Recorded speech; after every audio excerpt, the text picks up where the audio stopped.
प्रिय मित्रगण, आप सबों को युगानुयुग जीवित परमेश्वर पिता के नाम में जय मसीह की।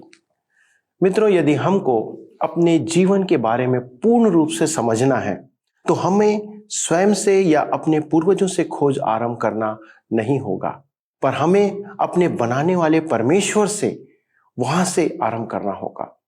इस समय आप सत्य वचन कार्यक्रम देख रहे हैं और मैं आप सबों का पुनः इस बाइबल अध्ययन में स्वागत करता हूं। सत्य वचन कार्यक्रम में हम परमेश्वर के उन उद्देश्यों को समझने का प्रयास कर रहे हैं जो परमेश्वर ने मनुष्य जाति के लिए ठहराया है, अर्थात आपके लिए। परमेश्वर का ज्ञान होने पर मनुष्य नाना प्रकार की समस्याओं से बच सकता है और साथ ही अनंत दंड से भी। इन दिनों हम बाइबल से गिनती नामक पुस्तक से इस्राएल राष्ट्र के साथ परमेश्वर के व्यवहार के आधार पर परमेश्वर के उद्देश्यों का अवलोकन कर रहे हैं।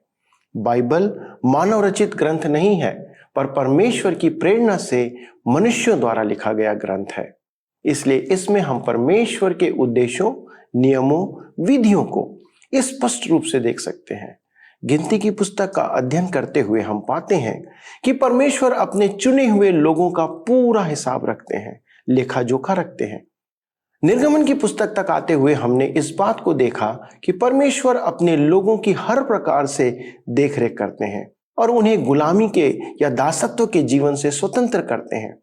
तथा लेवी व्यवस्था में हम पाते हैं कि परमेश्वर इस्राएलियों को विभिन्न नियम और व्यवस्था प्रदान करते हैं, जिसके अनुसार उन्हें जीवन जीना था और अपने पापों से छुटकारे को गहराई से जानना था।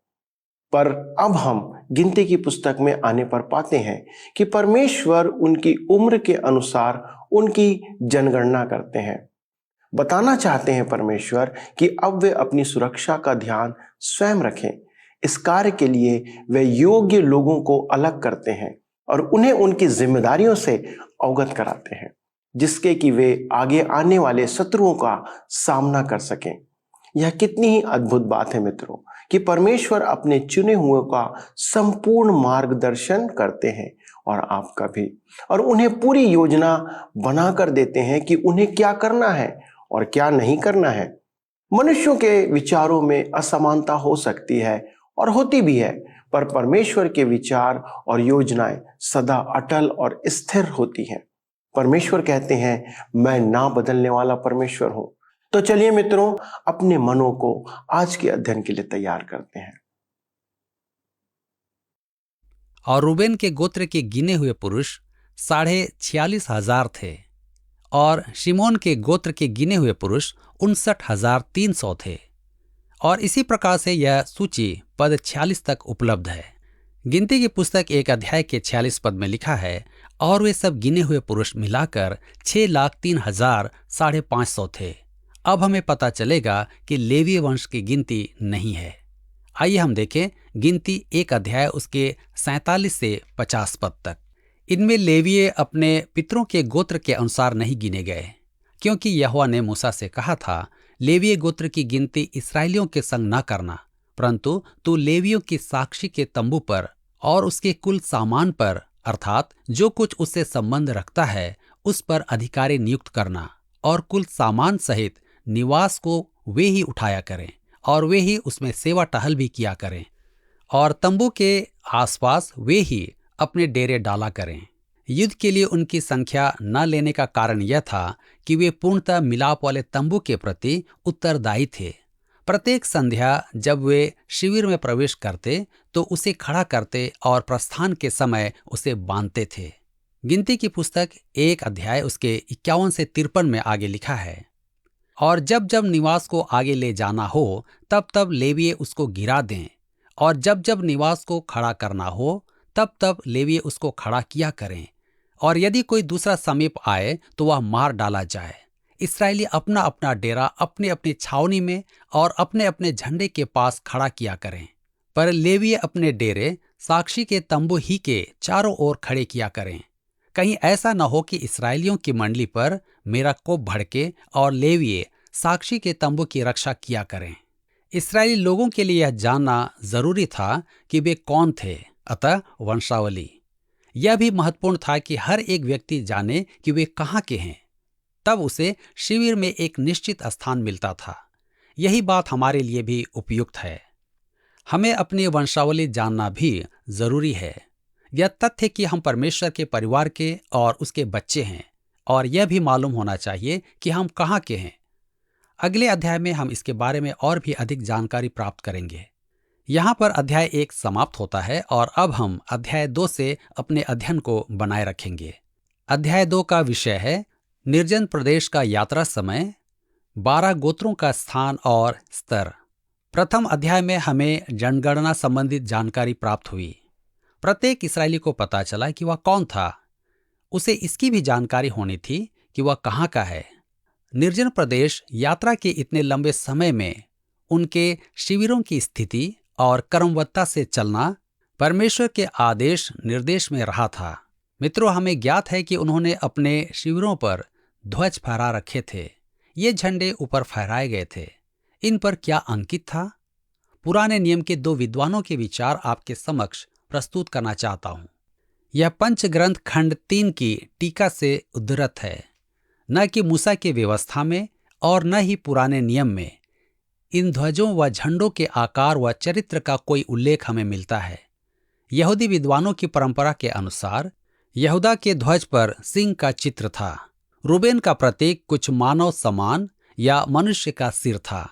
एप्रेम का चिन्ह बैल दान का उकाब। इसलिए यहेजकेल के द्वारा वर्णित स्वर्गदूतों के समूह में इन्हीं 4 ध्वजों के प्रतीक चिन्हों का वर्णन है। मैं इस बात पर कुछ अधिक नहीं कहना चाहता हूँ। कारण है कि अधिक व्याख्या करने से खतरा पैदा हो सकता है। कई लोग तो शिविर के प्रबंध में आकाश के तारों की तुलना करते हैं। तारों के प्रकाश अथवा राशि चक्र में अनेक लोगों ने सुसमाचार अथवा उनके भविष्य को पाने की चेष्टा भी की है। सुसमाचार तारों में नहीं, पर परमेश्वर के वचन में बसा है। मानव जाति के लिए कोई बहाना नहीं, क्योंकि वे सुसमाचार को केवल सितारों में ही नहीं, बल्कि संपूर्ण सृष्टि में परमेश्वर के ईश्वरत्व और अनंत शक्ति सामर्थ्य को प्रकट करते हैं।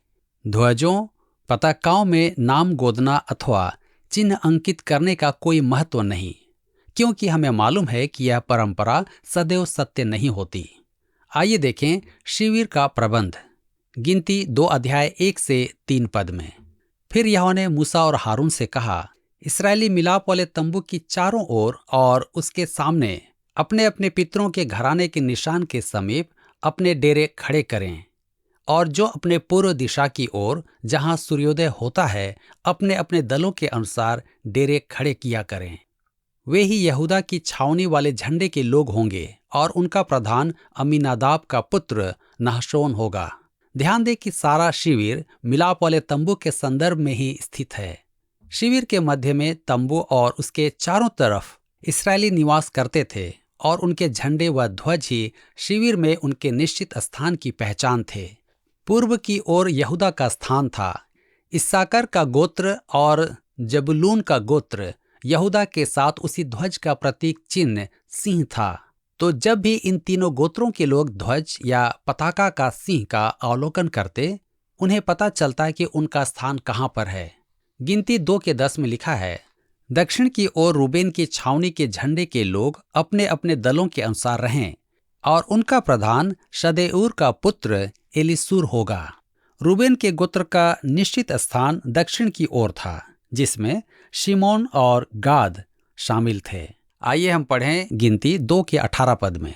पश्चिम की ओर एप्रेम की छावनी के झंडे के लोग अपने अपने दलों के अनुसार रहें, और उनका प्रधान अम्मीहूद का पुत्र एलीशामा होगा। मनश्शे गोत्र पश्चिम की ओर और बिन्यामीन तथा एप्रेम साथ साथ शिविर में एक ही ध्वज के नीचे थे। गिनती 2 के 25 में लिखा है, उत्तर की ओर दान की छावनी के झंडे के लोग अपने अपने दलों के अनुसार रहें, और उनका प्रधान अम्मीशद्दै का पुत्र अहीएजेर होगा। शिविर में दान गोत्र के प्रतीक और ध्वज के नीचे आशेर और नप्ताली भी सम्मिलित थे। इस्राएली लोग बड़े ही क्रमबद्ध ढंग से शिविर में निवास करते थे। प्रत्येक परिवार अपने गोत्र एवं गोत्र में उनके स्थान से भली भांति परिचित थे। गिनती 2 उसके 33 और 34 पद में हम पढ़ते हैं, परंतु यहोवा ने मूसा को जो आज्ञा दी थी उसके अनुसार लेवीय तो इस्राएलियों में गिने नहीं गए, इस प्रकार जो जो आज्ञा यहोवा ने मूसा को दी थी, इस्राएली उन आज्ञाओं के अनुसार अपने अपने कुल और अपने अपने पितरों के घरानों के अनुसार अपने अपने झंडे के पास डेरे खड़े करते और कूच भी करते थे। अब हमें मालूम हो गया है कि वे कौन थे और कहां से थे। इसका उन्हें पूरा ज्ञान था। उनके लिए वंशज को जानना जरूरी था कि वे शिविर में भी अपने स्थान को पहचाने। वे युद्ध में शामिल नहीं हो सकते थे जब तक कि उन्हें अपनी स्थिति का सही बोध न हो। इसी प्रकार मसीही युद्ध भी भय और शक के दायरे में नहीं लड़ा जा सकता, लेकिन उसमें निश्चित उद्धार के प्रकाश में ही लड़ना होगा। वर्तमान में हमारे शत्रु शैतान, शरीर और संसार हैं। मेरे मित्र, यदि आपको अपने उद्धार का निश्चय नहीं है तो वे शीघ्र ही आपको जीत लेंगे। प्रभु यीशु मसीह की कलीसिया में प्रत्येक व्यक्ति को परमेश्वर पिता ने एक निश्चित स्थान प्रदान किया है। हमें बताया गया है कि हम सब एक ही देह में हैं, एक आत्मा के द्वारा बपतिस्मा पाए हैं। जब आप देह में जोड़े गए तो एक सदस्य के रूप में जुड़े हैं। पहला कुरिन्थियों की पत्री 12 अध्याय 12 से 14 में हम पढ़ते हैं, क्योंकि जिस प्रकार देह तो एक है और उसके अंग बहुत से हैं, और उस एक देह के सब अंग बहुत होने पर भी सब मिलकर एक ही देह हैं, उसी प्रकार मसीह भी है। क्योंकि हम सब ने, क्या यहूदी हो, क्या यूनानी, क्या दास, क्या स्वतंत्र, एक ही आत्मा के द्वारा एक देह होने के लिए बपतिस्मा लिया, और हम सबको एक ही आत्मा पिलाया गया, इसलिए कि देह में एक ही अंग नहीं परंतु बहुत से हैं। जब वह आपको उस देह में रखता है तो वहां सेवा के लिए रखता है। प्रत्येक विश्वासी के पास एक वरदान है। आपके पास भी एक वरदान है। उस वरदान का प्रयोग करना ही आपकी मसीही सेवा है। मानव देह में बहुत से अंग हैं और प्रत्येक का कोई न कोई कार्य है। केवल पैर में ही 20 से अधिक हड्डियां हैं। इसलिए मसीह के देह में बहुत से वरदान हैं और हर एक को उसके वरदान का प्रयोग करना है। हमको खोजना होगा कि हमारे भीतर कौन सा वरदान है, और मेरा मानना है कि परमेश्वर ने अपने लोगों को अनेक वरदानों का प्रतिफल दिया है। यद्यपि पवित्र आत्मा जैसा वह चाहता है वैसा ही बांट भी देता है। पहला कुरिन्थियों 12 के 31 के अनुसार हमें सर्वश्रेष्ठ वरदानों की धुन होनी चाहिए और उनके लिए प्रार्थना करनी चाहिए। जब मैं एक जवान युवक था तो मैंने प्रभु के बड़े दासों को बाइबल सिखाते सुना। मैंने ईश्वर से प्रार्थना की कि मुझे भी ऐसी ही शिक्षा देने वाला वरदान मिले। परमेश्वर ने मेरी प्रार्थना का उत्तर अद्भुत रीति से दिया। मेरा मानना है कि हमें सर्वश्रेष्ठ वरदानों को पाने की चेष्टा करनी चाहिए, परंतु पहचानना होगा कि यह सब कुछ पवित्र आत्मा की इच्छा के अधीन है या नहीं। मित्रों, दोरकस को स्मरण रखें। वह कपड़े बनाती थी और आपको याद होगा कि जब उसकी मृत्यु हो गई तो उन्होंने शिमोन पतरस को बुलाया और दोरकस के सिले कपड़ों को दिखाया। शिमोन पतरस ने कहा, हम इस महिला को मृतकों से जिलाएं, क्योंकि कलीसिया को इसकी आवश्यकता है, और परमेश्वर ने उसे मृतकों में से जिलाया। मित्र, आपको शिविर में उचित स्थान ग्रहण करना है। क्या आप दूसरों का स्थान हड़प रहे हैं? कलीसिया में क्या आप उस स्थान को घेरे बैठे हैं जो आपके लिए नहीं है, वरन दूसरों के लिए बना है? कलीसिया में हम प्रत्येक सदस्य को उसके उचित स्थान ग्रहण करने के लिए प्रोत्साहित करना है, जिससे सबसे दीन निर्धन सदस्य को भी उचित भाग मिल जाए। आपको ईश्वर ने वरदान दिया है जिसे उसकी सेवा में इस्तेमाल करना चाहिए। कृपया दूसरे के काम को करने का प्रयास न करें। आप वही करें जिसे करने के लिए ईश्वर ने आपको बुलाया है, क्योंकि हम कई बार उस कार्य को करते हैं जिसे हमें नहीं करना चाहिए। मैं समझता हूं कि आज परमेश्वर के जीवित वचन ने हमें स्मरण दिलाया है कि हमें क्या करना है। इतना ही नहीं, हमें हमारे वरदानों का भी सही उपयोग करना है, जिससे कलीसिया की बढ़ोतरी हो और परमेश्वर को महिमा मिले। इस्राएली गोत्र को पता था कि उनका स्थान और उत्तरदायित्व क्या है, लेकिन क्या आज हम जानते हैं कि कलीसिया में हमारा स्थान क्या है? क्या हम अपने आप को अनुचित रीति से तो उपयोग में नहीं ला रहे हैं? मेरे मित्र, आज मुझे और आपको यह जांचने की आवश्यकता है ताकि हम अपने आप को सही स्थान पर रखकर परमेश्वर के लिए उपयोग में ला सकें। निर्णय मुझे और आपको लेना है।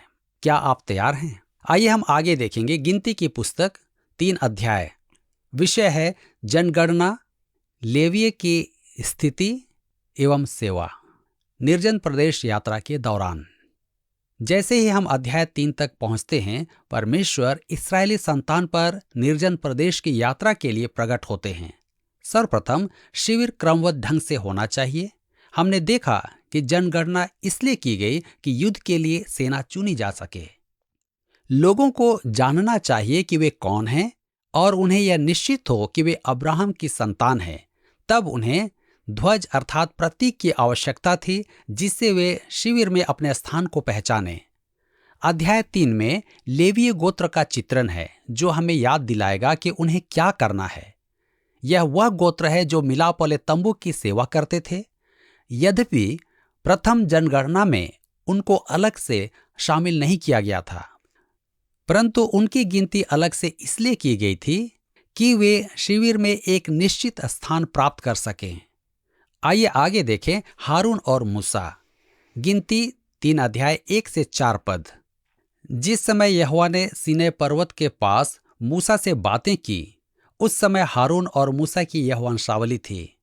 हारून के पुत्रों के नाम ये हैं: नादाब जो उसका जेठा था, और अबीहू, एलीआजर और इतामार।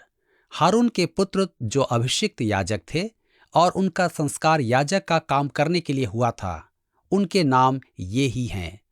नादाब और अबीहू जिस समय सीनै के जंगल में यहोवा के सम्मुख ऊपरी आग ले गए, उसी समय यहोवा के सामने मर गए थे और वे पुत्रहीन भी थे। एलीआजर और इतामार अपने पिता हारून के सामने याजक का काम करते रहे। यहाँ सबसे पहले हारून और मूसा के परिवार की गणना हुई। इससे लेवी व्यवस्था की पुस्तक के विवरण की पुष्टि भी होती है। नाबाद और अबीहू को इसलिए नष्ट किया गया क्योंकि उन्होंने महायाजक के पद का अनादर किया, जो उन्हें नहीं करना चाहिए था। अब हम देखेंगे लेवीय वंश गोत्र हारून को दिया गया। गिनती की पुस्तक 3 अध्याय 5 से 7 पद में लिखा है, फिर यहोवा ने मूसा से कहा, लेवी गोत्र वालों को समीप ले आकर हारून याजक के सामने खड़ा कर कि वे उसकी सेवा टहल करें। जो कुछ उसकी ओर से और सारी मंडली की ओर से उन्हें सौंपा जाए, उसकी रक्षा वे मिलाप वाले तंबू के सामने करें। इस प्रकार वे तंबू की सेवा करें। लेवीय गोत्र महायाजक को दिया गया था और हारून को सहायक बनना था। कलीसिया में विश्वासी होने के नाते मुझे और आपको भी विश्वासियों का याजक पद प्राप्त है, जैसे कि हम भी अपने महायाजक को सौंपे गए हैं। प्रभु यीशु मसीह की महायाजकीय प्रार्थना यूहन्ना रचित सुसमाचार 17 के 6 पद में सुनिए, मैंने तेरा नाम उन मनुष्यों पर प्रकट किया है जिन्हें तूने जगत में से मुझे दिया है। वे तेरे हैं और तूने उन्हें मुझे दिया और उन्होंने तेरे वचन को मान लिया है।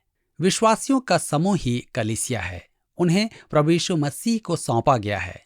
इस संपूर्ण अध्याय की अद्भुत प्रार्थना हमारे लिए की गई है। हम सभी परमेश्वर पिता की ओर से पुत्र को प्रेम पुरस्कार के रूप में प्रदत्त हैं।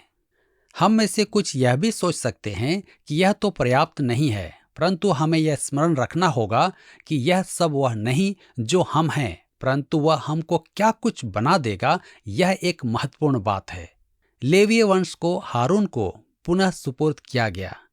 आइए पढ़ें गिनती 3 के 9 पद में, और तू लेवियों और हारून और उसके पुत्रों को सौंप दे, और वे इस्राएलियों की ओर से हारून को संपूर्ण रीति से अर्पित किए हुए हों।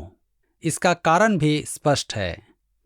गिनती 3 अध्याय उसके 11 से 13 पद में आगे लिखा है, फिर यहोवा ने मूसा से कहा, सुन, इस्राएली स्त्रियों के सब पहिलौठों की संति मैं इस्राएलियों में से लेवियों को ले लेता हूँ, इसलिए लेवीय मेरे ही हों। सब पहिलौठे मेरे हैं, क्योंकि जिस दिन मैंने मिस्र देश में के सब पहिलौठों को मारा, उसी दिन मैंने क्या मनुष्य क्या पशु इस्राएलियों के सब पहिलौठों को अपने लिए पवित्र ठहराया, इसलिए वे मेरे ही ठहरेंगे। मैं यहोवा हूँ। इस प्रकार परमेश्वर ने पुनः पेशकश की। मेरे विचार में आजकल भी प्रत्येक परिवार को उसे न केवल अपनी संपत्ति भेंट करना है, परंतु प्रत्येक परिवार का एक सदस्य भी देना है। क्या आपने अपने अपनों को उसे समर्पित किया है? अपने स्वयं को समर्पित करना एक आश्चर्यजनक बात है। पहलौठा प्रभु का होता है। इसका अर्थ यह नहीं कि वह सीधे मसीही सेवकाई में जाए, परंतु उसको उद्धार प्राप्त करना चाहिए, जिससे यह पता चल सके कि वह परमेश्वर को समर्पित है। इस्राएल में परमेश्वर ने प्रत्येक गोत्र में से पहलौठा लेने के बजाय लेवीय गोत्र को चुना। आगे देखेंगे 3 लेवीय परिवार, गिनती 3 के 14 से 17 पद में। फिर यहोवा ने सीनै के जंगल में मूसा से कहा, लेवियों में से जितने पुरुष 1 महीने या उससे अधिक आयु के हों, उनको उनके पितरों के घरानों और उनके कुलों के अनुसार गिन ले। यह आज्ञा पाकर मूसा ने यहोवा के कहे के अनुसार उनको गिन लिया। लेवी के पुत्रों के नाम ये हैं, अर्थात गेर्शोन, कहात और मरारी। लेवी गोत्र में 3 परिवार थे, अर्थात उसके तीनों पुत्र गेर्शोन, कहात और मरारी। गेर्शोन के परिवार की गिनती की गई। उन्हें मिलाप वाले तंबू के पश्चिम दिशा की ओर अपने डेरे खड़े करने का आदेश मिला। उनका उत्तरदायित्व निवास स्थान, अच्छा दान, तंबू, मिलन शिविर के द्वार का पर्दा, आंगन के पर्दे, निवास स्थान तथा वेदी के चारों ओर के आंगन के द्वार का पर्दा और उनकी रस्सियों से संबंधित समस्त सेवा कार्य थे। पद 12 से 26 में हम इसे देखते हैं। कहात के परिवार की जनगणना हुई। तंबू की दक्षिणी ओर उन्होंने डेरे खड़े किए। उनका दायित्व मंजूसा, मेज, दीपाकार, वेदियों, पवित्र स्थान की अन्य वस्तुओं जिनके पुरोहित सेवा कार्य में उपयोग करते थे, उसकी देखरेख सौंपी गई। पद 27 से 32 में हम देखते हैं, मरारी के परिवार की गिनती की गई। वे तंबू में उत्तर दिशा की ओर निवास करते थे। उनका निर्धारित उत्तरदायित्व यह था, वे निवास स्थान के तख्ते, बड़े खंभों, आधार पाटिकाओं तथा अन्य वस्तुओं से संबंधित कार्य करते थे। पद 33 से 37 में हम इसे पाते हैं। निर्जन प्रदेश में यात्रा के दौरान इस्राएली लोगों के शिविर के केंद्र से तंबू की शक्ल आयताकार प्रतीत होती है। तंबू के चारों तरफ लेवीय गोत्र के डेरे का एक दूसरा समकोणीय नमूना प्रस्तुत करते हैं। इसी प्रकार का एक वृहद समकोणीय आकार उस 12 गोत्रों से बनता है जो शिविर में निवास करते थे। मिलाप वाले तंबू का मुख्य द्वार सदैव पूर्व की ओर ही रहता था। हारून और मूसा के परिवार मिलाप वाले तंबू के द्वार के पूर्व दिशा की ओर निवास करते थे। मरारी ने उत्तर की ओर, गेर्शोन ने पश्चिम की ओर, कहात ने दक्षिण की ओर डेरे डाले थे। यह सब मिलाप वाले तंबू के चारों दिशाओं में समकोणीय आकार बनाए थे। तब इसके पार पूर्व में यहूदा, इस्साकर, जबूलून, उत्तर में दान, अश्शूर और नप्ताली, पश्चिम में एप्रैम, मनश्शे, बिन्यामीन और दक्षिण में रूबेन, शिमोन और गाद ने अपने अपने शिविर स्थापित किए थे। लेवियों की कुल संख्या, आइए हम पढ़ें गिनती 3 के 39 पद में। यहोवा की इस आज्ञा को पाकर 1 महीने की या उससे अधिक आयु वाले जितने लेवीय पुरुषों को मूसा और हारून ने उनके कुलों के अनुसार गिना, वे सब के सब 22,000 थे। आइए देखें इस्राएल के सभी पहलौठों की जनगणना। गिनती 3 अध्याय उसके 40 और 41 पद में आगे लिखा है, फिर यहोवा ने मूसा से कहा, इस्राएलियों के जितने पहलौठे पुरुषों की आयु 1 महीने की या उससे अधिक की हो, उन सबों को नाम ले लेकर गिन ले, और मेरे लिए इस्राएलियों के सब पहलौठों के बदले लेवियों को और इस्राएलियों के पशुओं के सब पहलौठों के बदले लेवियों के पशुओं को ले। मैं यहोवा हूँ। अतः मूसा ने इस्राएली समाज के सब पहलौठों की गणना की। समस्त पहलौठे जो 1 माह व इससे अधिक आयु के बालक अथवा पुरुष थे, उनकी गिनती 22,273 थी। इसका मतलब कि लेवीय अन्य लोगों से 273 पहलौठे पुरुष अधिक थे। इसलिए इस अधिक संख्या को 500 शेकेल सिक्के से छुड़ाना आवश्यक था, और यह धनराशि हारून व उसके पुत्रों को देना निश्चित था। बाइबल के आलोचकों के समक्ष जनगणना के आंकड़ों को लेकर कुछ मतभेद हैं। वे इस प्रकार के अध्ययन को रुचिकर नहीं मानते, परंतु वे लोग जो इस प्रकार के अध्ययन में रुचि रखते हैं, उनके लिए कील व दिलजेक के द्वारा पुराने नियम के बाइबल टीका के 3 खंड में सामग्री उपलब्ध है। क्या आपको यह कार्यक्रम पसंद आया? अभी हमें एक मिस कॉल करें और आप अगले विजेता हो सकते हैं।